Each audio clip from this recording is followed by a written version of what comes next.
Улуттук коопсуздук боюнча мамлекеттик комитетине караштуу чек ара кызматы Тажикстан тарап мурдагы жетишилген макулдашууларды бузуп Чоңалай районундагы Тешикташ, Карамык жана Карыл дөбө айылдарындагы чек арачылардын позициясын аткылаганын маалымдады.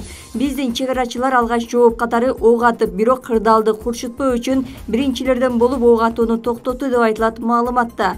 Тажикстан тарап бул боюнча расмий маалымат бере элек. Кыргызстандын чек ара кызматы Тажикстан тарап 17 сентябрда бир нече жолу Баткендеги Паскарык жана Достук айылдарын аткылаганын, муну менен 16 сентябрдагы сүйлөшүүлөрдү ок атууну токтотуу тууралуу макулдашууларды бузгандыгын маалымдады. Пограничник турган айылдын ортосундагы заставаны аткылап атат. Жолдорду оштуктан келген жок.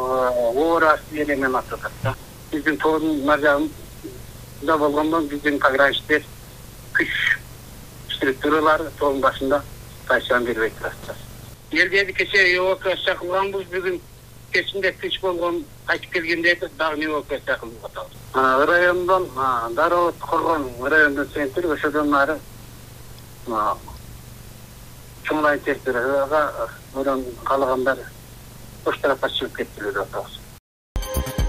Баткен облусунун аймагына өзгөчө кырдаал режими киргизилди. Бул тууралуу өзгөчө кырдаалдар министрлиги маалымдады. Мындай чечим Тажикстан менен чектешкен аймактарда курал колдонуу менен катталган чыр-чатакка байланыштуу кабыл алынган. Максат аймакта тынчтыкты орнотуу, кагылышуунун очогундагы жарандардын коопсуздугун камсыз кылуу, эвакуациялоо иштерин жүргүзүү, адам өмүрүнө жеткирбөө жана тийиштүү күчтөрдү мобилизациялоо. Буйрукту Баткен облусунун жарандык коргонуу башчысы, президенттин ыйгарым укуктуу өкүлү Абдыкарим Алимбаев чыгарган. Бишкектеги эне баланы коргоо улуттук борборунда Баткенден алып келинген 8 адам жатат, анын 6-оосу жаш балдар. Бул тууралуу оорукананын директору билдирди. Анын айтымында балдардын эң кичүүсү 9 айлык ымыркай, эң чоңу 11 жашта, 56 жана 54 жаштагы жубайлар 4 небереси менен жарадар болгон. Азыркы тапта баардын абалы орточо оорлукта, бирок шок абалда, психологдор иштеп жатат. Кечинде операциялар жасалды. Көбүнчө октун чачырандылары тийген. 1,5 жаштагы бүбөккө ок бүтүн бойдон жамбашына кирип кетип, операция учурунда чыгардык.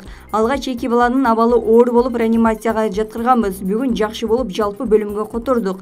Бир үй бүлөдөн таята тайенеси 4 небереси менен түштү. Болгон дары-дармектер колдонулуп жатат. Кошумча кароо жүргүздүк. Түштөн кийин жыйынтыктары чыгат деп айтылат билдирүүдө.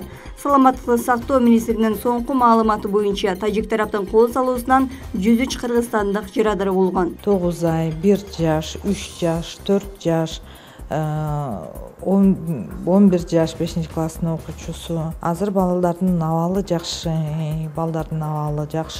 болгон дары-дармектерин алып атышат. Азырда невропатологко, лорго көрсөтөбүз. 6 кичинекей бала. Экөө деген бул таятасы менен тайнеси, себеби балдар кичинекей болуп атат, ошолорду караганга калышкан. Бирок таятасы дагы ранение алыптыр. Тайнесинеки деген посттравматический ушиб.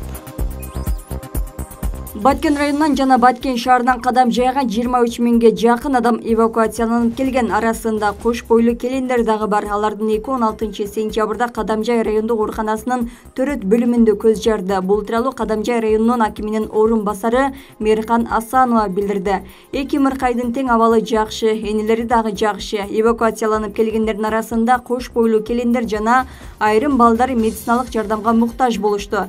Келгендердин 70-80% балдар. Аларды бала бакчаларга жана лагерлерге жайгаштырып жатабыз. Районубуздун эли түнгү саат 2-3кө чейин көчөдө туруп, эвакуацияланып келген элди үйлөрүнө алып кетишти. Азык-түлүк жагынан азырынча маселе жок, баары жетиштүү деп айтылат анын билдирүүсүндө.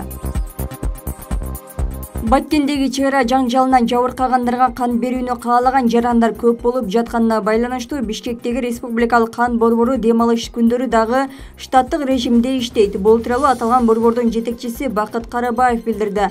Анын айтуусунда бүгүн 17 сентябрда 122 адам жана 100дөн ашуун аскер кан тапшырды. Анын айтуусунда учурда кан запасы жетиштүү. Саламаттыкты сактоо министрлиги бардык областтардагы кан борборлору дем алыш күндөрү дагы иштей тургандыгын маалымдады. 16 сентябрда Кыргыз-Тажик чек арасында куралдуу кагылышта Кыргызстан тараптан 103 адам жарадар болгондугу расмий айтылган. Кыргызстандын президенти Садыр Жапаров Кыргыз-Тажик чек арасында куралдуу кагылышууга байланыштуу бүгүн 17-сентябрда кайрылуу жасады. Мамлекет башчысы куралдуу чыр-чатакта мекен чегинде курман болгондордун жакындарына терең кайгыруу менен көңүл айтып, ал маркумдар бүгүн Кыргызстандын сыймыктуу уул кыздарына айлангандыгын билдирген. Курман болгон бир туугандарыбыз 1 чарчы метр жерди бербей, мекен чегинде көздүн карегиндей сактоо деген ыйык милдетти аткарып жатып курман болушту. Жаткан жерлери жайлуу болсун, жараткан бейишинен орун берсин. Алардын үй бүлөлөрүнө ар тараптан камкордукка алынарына сөз берем. Куралдуу кагылыштарда тилекке каршы кырчындай өмүрлөр кыйылбай койбойт экен. Кечеги окуяларда биздин эр жүрөк чек арачыларыбыз жааган октон жалтанбаган эрдигине, душман мийизин кайтарган баатырдыгына чоң ыраазычылык билдирем. Мына ушундай эр жигиттерибиз турганда Кыргызстандын аймактык бүтүндүгү бекем сакталат деп ишенем, деп жазды президент Садыр Жапаров. Активист Тилекмат Кудайберген уулу жаза мөөнөтүн өтөп бүткөндүгүнө байланыштуу эркиндикке чыкты. Бул тууралуу активист Эрлан Бекширо уулу билдирди. Анын айтымында Тилекмат Кудайберген уулу Молдовановка айылындагы номер 27 колониясынан 17 сентябрда кое берилген. Анын жакындары тосуп алды. Бишкектин Свердлов райондук соту былтыр 20 августта Тилекмат Кудайберген уулун күнөөлүү деп таап 1,5 жылга эркиндигин чектеген. Аны бийликте күч менен басып алууга ачык чакырык жасоо беренеси менен айыптаган.